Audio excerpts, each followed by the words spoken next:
The following program is an opinion program. The opinions expressed by the hosts and guests of this program are not the opinions of the management, staff, and advertisers of this station. Please direct all criticism, concern, and adulation to the hosts of this program.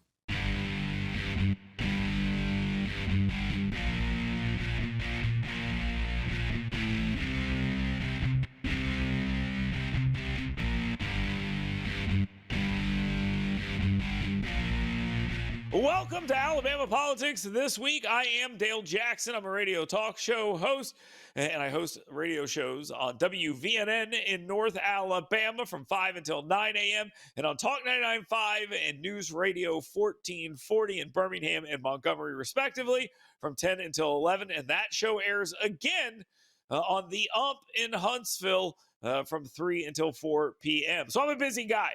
But Mecca Music is also very busy. She is my co-host, and she is the CEO of 256today.com, and she's doing smart news for smart people, and we're thrilled to have her here with us. Coming up here in just a little bit, Grayson Everett will be with us.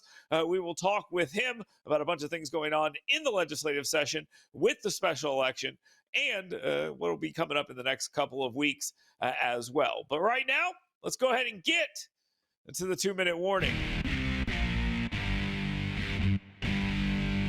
All right, Mecca, this was an earthquake, a landslide, a blue wave, an anomaly. Who knows? In Maryland lands. She did a very good job of getting her message out to her people. They showed up at the polls in a special election where turnout was really low compared to normal turnout, which is also really low. So she did what she had to do in order to get across the finish line. She took a seat from red to blue, which doesn't normally happen here in the great state of Alabama. And man, did the media love this nationally. They brought her on. It's the beginning of the end for the supermajority in the Republican legislature. So is it a earthquake, a blue wave, an anomaly, or nothing? Okay, well, I'd have to ask, do you mean nationwide or do you mean Alabama specifically? Because if we're talking nationwide, Dale, I would say that this could be, if this can happen in Alabama in an admittedly swing district, then this was effective. She ran on a single issue, and we've talked about it before. It's an effective message, and it worked here, which would make me think that, yeah, it can work in other parts of the country. I'd say less so in Alabama, just because we don't have those sort of situations, that prevalent statewide. But if we're districts, if it's like a Republican district, no, it's not going to happen. But +3, maybe. Yeah, I think it's a strategy that people are going to try to put in place. But here's why I don't think it matters all that much. It was a special election. And I think if you go and you look at what people care about right now on the national stage, abortion is way down the list. It's economy, immigration, stuff like that. And I got to tell you, the guy, Teddy Powell, the guy running against her, he did not talk hot button issues. He's like roads and taxes and infrastructure and things like that. And he could have been like schools and all these other things. I saw Wall's statement. That's not who Teddy is. Teddy isn't one for hysterics. He really just wants to work. He wants to get the work done. Right. And that's the candidate that they nominated and they had. And he was true to who he is.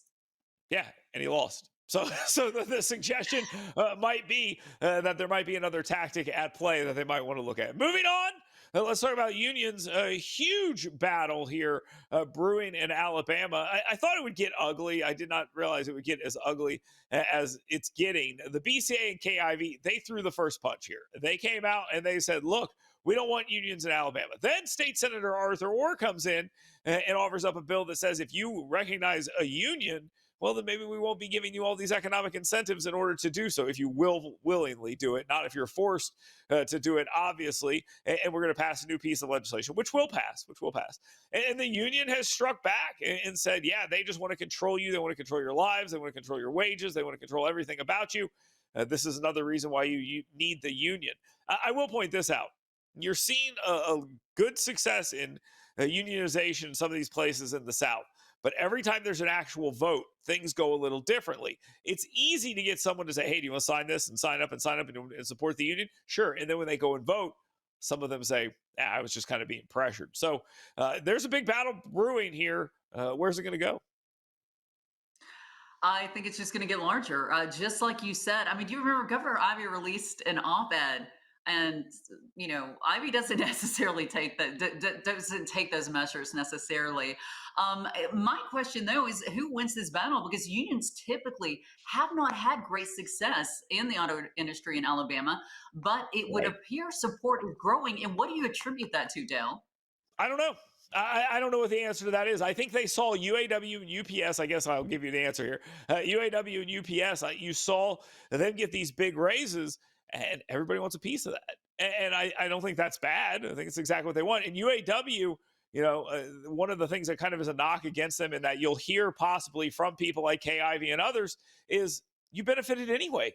Right? Wages went up without you guys having to do anything because of what happened elsewhere, which is actually an argument maybe for the unions in that particular case. But they're right about this. Alabama is a right to work state. And Alabama is has a situation that is very appealing to employers. Unions make that less appealing. The reason we are attracting auto manufacturing and things like this is because the unions were so powerful up north. That's just the truth. You take that advantage away, that's good for the unions as well, because then you have people maybe going back to Detroit. That could be something you're looking at. All right, let's talk about another thing that's going on in the state legislature, this jobs bill, or jobs bills, because there's a whole bunch of them. And this is something the legislature likes doing all the time, because they can come back every year and say, look at these incentives and look at these jobs we brought in, and it's all this money that comes in here, and we're going to do more to attract these individual companies. How are we going to do it? Economic incentives and tax rebates and things of that nature. We're going to work on infrastructure. This time, I think we're going to empower individual counties and cities to do more and get land ready and do all these infrastructure things. We're going to spend money on tech schools. We're going to do all this stuff. What wasn't in this, and I have both the radio stations I'm on, actually I'm on 4 radio stations, but all those radio stations have different, the same commercial running. And that commercial is some guy playing a banjo and another guy going, well, we need to have some Medicaid expansion and get people back to work, and it's important, and we're got to do it. And I'm just like, who's this for? Because the legislature didn't even touch that. They talked about it. They made the argument that we need a Medicaid expansion because people can then get Medicaid, and with more government services, they'll go back to work, which sounds nuts, but that's what they said. Didn't happen. Instead, they come in, let's do a big child care tax credit. I thought it was an interesting way, but the Medicaid expansion not being there surprised me. Did it surprise you? They're never going to call it Medicaid expansion. And just as a side note, I love it when you're dissing your advertisers. That's really funny, Dale. Hey, I got to tell the truth. I know you love to tell the truth, as we said last week, to a fault. But let's go back. What you keep hearing about is public-private partnerships led by other leaders. This is what they are saying, not Medicaid expansion, but it's not a loud conversation at this point. I think it will get louder. I don't know if it's going to have time this session. But I think that's where the conversation is going to be heading. And even if Medicaid expansion didn't cost the state a dime, like Alabama legislators would probably still say no, just in case anyone thought it did. It's just too dangerous an issue for Republicans to even touch that wording. There's going to be a huge cost that comes along with Medicaid expansion. We can't just say we're going to expand government and it not cost anything. It doesn't really seem like that's how things work. There was all this talk, you get all this free money from the Obama administration. Well, that was, 2 administrations ago. And that money's not there anymore. And after that, the states do have to come up with the money in order to do it. It's not it is undoubtedly a government spending program that the state will have to take up. All right, enough of that, because guess what? It's not going to happen. So we can just say at the end of that one, there's not going to be Medicaid expansion. If they call it a Medicaid expansion, or if it can credibly be called a Medicaid expansion, it will cost the state more money. Good luck coming up with that. Try it with the lottery, try it with all those other things. I don't think it's going to happen. Definitely anytime soon. Let's move on. There is a pretty heartbreaking story here. If you followed this at all, there was a police-involved shooting in Decatur. The whole situation is bad. The police officers could have done things better, no question about that. But now that the video has been released, I had the video. I was trying to get it to the point where I could release it. I wasn't quite there yet. And 1819 News swoops in, scoops me, and then goes out and releases the video. But if you've seen the video, You can tell there is a gun, it has a light on it. It's being pointed at police officers. You put this video out in the very beginning of this, and most people are going to say, this situation is bad based on how the cops handled themselves before the shooting, but the shooting is justified. That's what the conclusion most people would come to. Becca, I think we need some clarity on the body cam laws in this state. As of right now, the law is, and I'm paraphrasing, of course, you can ask for it, but we don't have to give it to you. I mean, that's essentially it. And this isn't even the body cam. This is the entire ALEA investigation. So it's a little bigger than just the body cams. But I still think we need clarity. What do you think? Well, we've talked about this before, and I absolutely agree with you. A standard is needed. And number one, these are things that are being paid for, these body cams, by the taxpayers. And when these cameras are being sold, a big selling point was that this increases officer accountability. But the patchwork, releasing, not releasing, we can't, we will, it serves no one, and it makes it worse. If there's a standard that it doesn't look like anybody's hiding anything, it's just, it's definitely needed. And I know you have talked about this before on the air and possibly with lawmakers. What is the feedback you've gotten on this, Dale? That there's no appetite for it. They don't want this. And I'll be perfectly. I'll be honest with you. People call me a bootlicker. Okay, you're a bootlicker because you're always on the side of the cops. Fine, whatever. Give me some boots and I'll lick them. But the point I think that's important here is these things clear cops more often than anything else. More often than not, they're found that what they did is completely justified. They don't want to shoot people. We all know this. There is no racial animus amongst police and all this other stuff. There's no evidence that that's true. And the body cams being more prevalent in release has proven that. And we need to see more of that. And look, I know this about the Decatur situation. The police wanted it out right away. They wanted it out right away because they knew that it cleared them. They knew that the individuals, should they be fired for going there with the tow truck and staying outside and waiting for him to come out? Absolutely. Did they murder him? No. There was mistakes made. Absolutely. Putting the guy on trial for murder is silly and it looks ridiculous. And I'll just point this out. The people who wanted the thing released, once it's out, said, oh no, that should have been released. We shouldn't have done that. Or they said, we need to see the 20 minutes before the shooting. Like when they're eating donuts or something somewhere, we need to see what the conversation they're having. It's just absurd nonsense. So I think we've gone a little too far on this. We need to have a standardized solution, like you said. But you don't think it will actually happen? Oh, no. You don't think it will for some actually reason, law enforcement doesn't want to go down that path. I don't know. Or excuse me, the legislature doesn't appear to want to go down that path. And I think they should want to, and law enforcement should probably demand it. When we come back, Grayson Everett will be with us. He is the state and politics editor for YellowhammerNews.com. So please stick with us, and we'll get with him next on Alabama Politics This Week. You work hard to earn little escapes because doing your best means being your best. So let us help you discover your best at Premier Dental Spa. With our unique blend of cosmetic, dental, and spa-like aesthetic services, you'll leave feeling relaxed, refreshed, and renewed.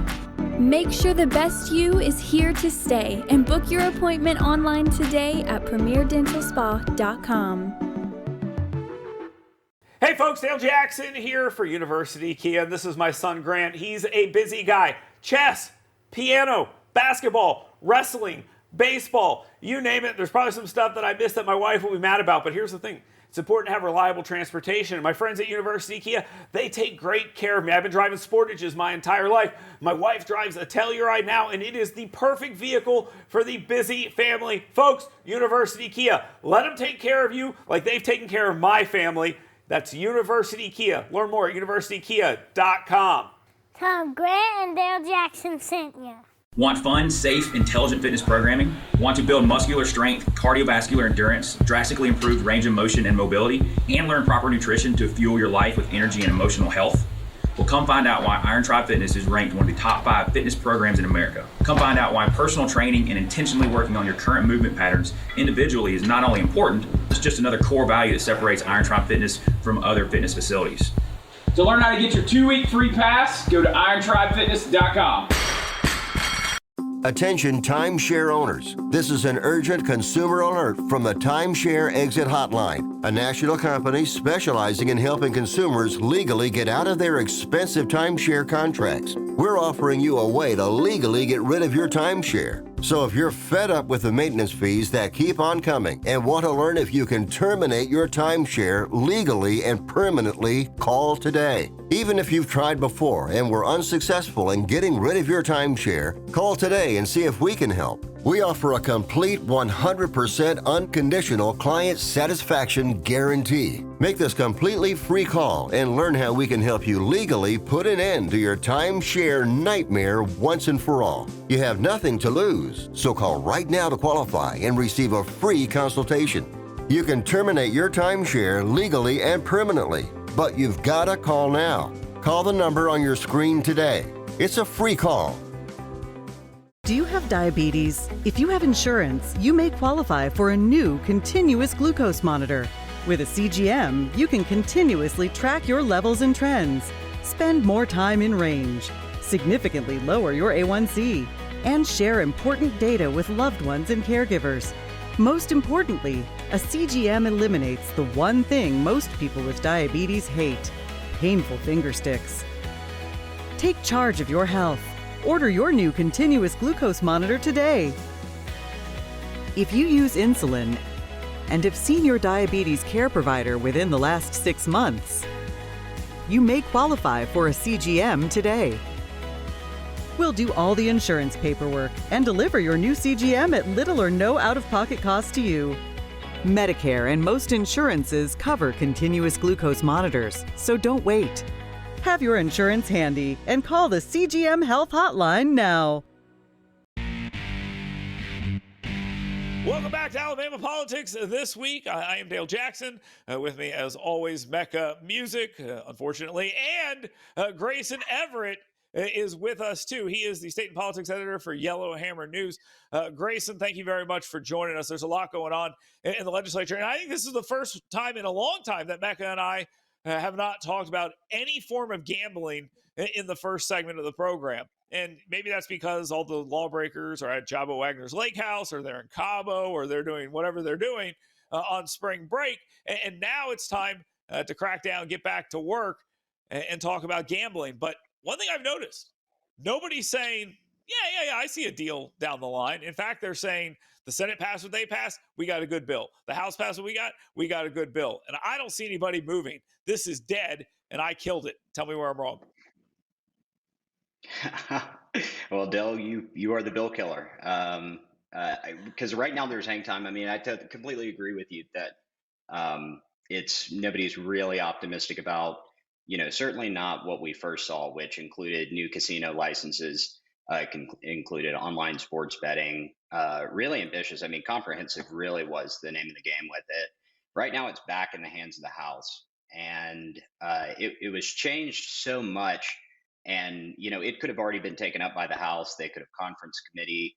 They have to decide whether or not they're going to the Senate version or non-concur, and really call some fireworks in that case if they wanted to hardline on really a wide range of different things that they disagree in the Senate version of the bill. A lot of people talk about what was passed by the Senate as essentially a way to just kill the appetite of maybe even looking at gaming this year to begin with.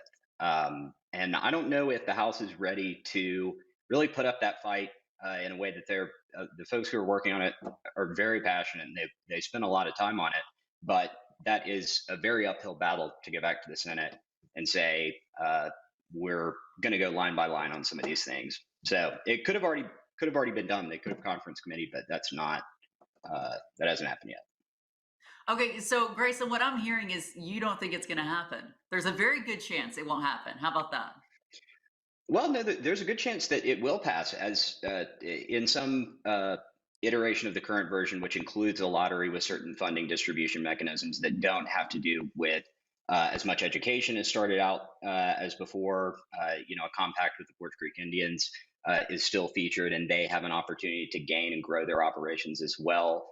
And also the format of the Alabama Gambling Commission, I think, is something that is pretty widely agreed on by lawmakers, that they want a system to be able to talk more about enforcement if that is the case. Um, so there's a number of things in there that I think there is some wide agreement that they want to see Okay, done if it is just a step one. but here's the thing: we just had a special election. I don't think any of them ever once uttered the word gambling or lottery or anything like that. And in fact, I can't think since maybe Ron Sparks ran for governor, someone ran like legitimately on, I'm going to have the lottery. And the guy before that went to jail and was umpiring interracial softball games in prison. Okay. So that guy's the guy before that. So who's this for? Because I don't hear a clamor. Oh, yeah, I'd like to play the lottery. Okay, fine. I'll drive 20 miles that way. You drive 20 miles that way. There's people in the middle of the state. Sorry, you can't go and do it so simply. But there is no clamoring for lottery except for inside that building in Montgomery. And both sides apparently all want to do it. They just can't come up with a reason to do it. And I think one of the reasons is nobody's screaming at them saying, give me this, give me that, give me this, give me that. It's an insular conversation that the rest of the state doesn't even care about, it seems. Am I wrong on that? Oh, there's plenty of people screaming at them, just not the people you're talking about. Okay, who's screaming at them then? Like lobbyists? I mean, lobbyists are, yeah. I'm talking about the public. Does the public give a crap about this? Yeah. Grayson? I don't think that they're nearly as tuned into how the funding distribution mechanism shook out, which, Don Siegelman went to the State House and said, I'm not for this because, he compared it to the education lottery that he proposed, which, would have went to college scholarships. I mean, the way that the funding distribution mechanisms have shaken out, I think that, there might be some talk in the House about what exactly that looks like. So we'll really wait and see. I mean, it really is just a big question mark at this current juncture. Mecca, you disagree with me. You think there are people out there marching on Montgomery and saying, "Give me lottery or give me death." I mean, they're out there screaming. So I don't think that. I think people want lottery. I think absolutely. And I don't think it's that they don't care about it or they don't really wish we had it. I think they might have just lost faith in the system that it'll ever get done. Oh. Does marrying a Medicaid expansion to this, Grayson, does that change any of this? Because there seems to be some talk about some version of Medicaid expansion. We'll do what Mississippi did, or we'll do this, or whatever. Does that help it or kill it? Yeah, I mean, at this point when we're recording this, there's we're over halfway through the session. A lot of the lawmakers feel like they've still got to do the budgets, but there's been a ton already taken on. Workforce is next, which will end up being a big, a highly visible lift. Workforce is going to be a huge theme of the rest of the session. So at this stage, in terms of what they can get done, I mean, as you know, and Mecca knows, to some extent, the expansion of Medicaid doesn't completely rely on the legislature, but in the system that I think there's any appetite whatsoever for Alabama to be able to do anything like that, it's going to take the legislature's input and participation. And they're looking at some form of a public-private partnership, however that exactly will shake out. But right now, lawmakers are really just figuring out what can get done reasonably in the days they have left. Last question from me, and then Mecca, if you want to wrap up, you can. Marilyn Lands, she won. We were discussing this earlier. Is it an earthquake or is it an anomaly? Is there a message being sent to Montgomery that they're hearing? Yeah, I think, Mecca and I were talking about this. I think that there's something about the nationwide coverage that I don't think is going to so much follow to Montgomery as some of the boring stuff that, they're taking up here in the short term.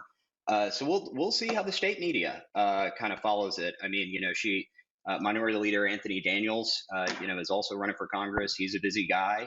He's a communicator of a lot of these issues in the House. I know he'll probably be thankful to have someone with a built-in platform going down there. But to the extent that, and the election itself aside, and, the fact that she had already run for this and had an absolutely, well-oiled machine going into this one and really just got it done. Will that translate to any sort of political, any sort of big, game-changing effects at the state house? This will be her first week coming up, so we'll see. But one vote is one vote. Well, Grayson, do you think though these results of this election can be duplicated? in Alabama or nationwide? Quickly. Hey, this was a special, yeah, this was a special election, on in between the primary and the runoff of an election. It's kind of on people's minds, but there, it was a little bit lucky, let's admit. Okay. All right. There we go. Grayson Everett, thank you very much. We appreciate you being here at Mecca Music. She's on her way out, so the show gets much better on the other side when I give you the parting shot. So stay tuned, and thanks for listening to Alabama Politics this week. Want fun, safe, intelligent fitness programming? Want to build muscular strength, cardiovascular endurance, drastically improve range of motion and mobility, and learn proper nutrition to fuel your life with energy and emotional health? Well, come find out why Iron Tribe Fitness is ranked one of the top 5 fitness programs in America. Come find out why personal training and intentionally working on your current movement patterns individually is not only important, it's just another core value that separates Iron Tribe Fitness from other fitness facilities. To learn how to get your 2-week free pass, go to irontribefitness.com. Hey folks, Dale Jackson here for University Kia. This is my son Grant. He's a busy guy. Chess, piano, basketball, wrestling, baseball, you name it. There's probably some stuff that I missed that my wife will be mad about, but here's the thing. It's important to have reliable transportation. And my friends at University Kia, they take great care of me. I've been driving Sportages my entire life. My wife drives a Telluride now, and it is the perfect vehicle for the busy family. Folks, University Kia, let them take care of you like they've taken care of my family. That's University Kia. Learn more at universitykia.com. Tom, Grant and Dale Jackson sent you. You work hard to earn little escapes because doing your best means being your best. So let us help you discover your best at Premier Dental Spa. With our unique blend of cosmetic, dental, and spa-like aesthetic services, you'll leave feeling relaxed, refreshed, and renewed. Make sure the best you is here to stay and book your appointment online today at premierdentalspa.com. Attention timeshare owners. This is an urgent consumer alert from the Timeshare Exit Hotline, a national company specializing in helping consumers legally get out of their expensive timeshare contracts. We're offering you a way to legally get rid of your timeshare. So if you're fed up with the maintenance fees that keep on coming and want to learn if you can terminate your timeshare legally and permanently, call today. Even if you've tried before and were unsuccessful in getting rid of your timeshare, call today and see if we can help. We offer a complete 100% unconditional client satisfaction guarantee. Make this completely free call and learn how we can help you legally put an end to your timeshare nightmare once and for all. You have nothing to lose, so call right now to qualify and receive a free consultation. You can terminate your timeshare legally and permanently, but you've got to call now. Call the number on your screen today. It's a free call.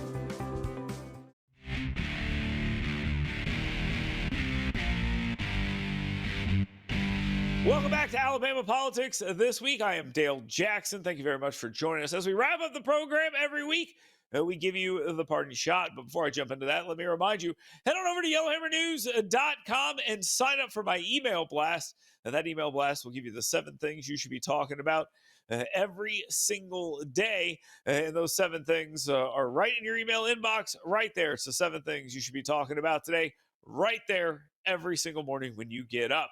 Right now, though, let's go ahead and jump into the parting shot.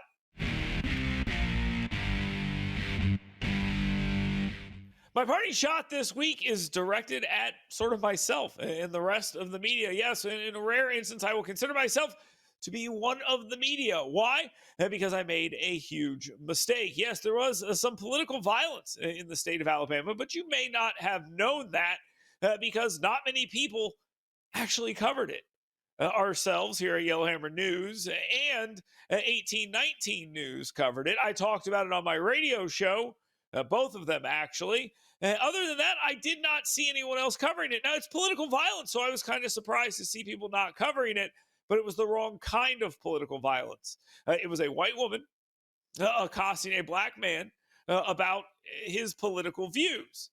But the white woman was a Democrat, a self-described super liberal, and the black man is a Republican named Billy Ray Todd, running in the House District 27 special election in Gunnersville in the Arab area. They ran into each other at the Arab Walmart, and the young lady, Michelle Bradshaw, decided she was not happy that Billy Ray Todd thought there were only two genders and wanted to get all this woke indoctrination out of the schools. When I talked to him the first time, I thought he was full of it. I thought he was just seeking attention. And I said, well, you need to go get the police report.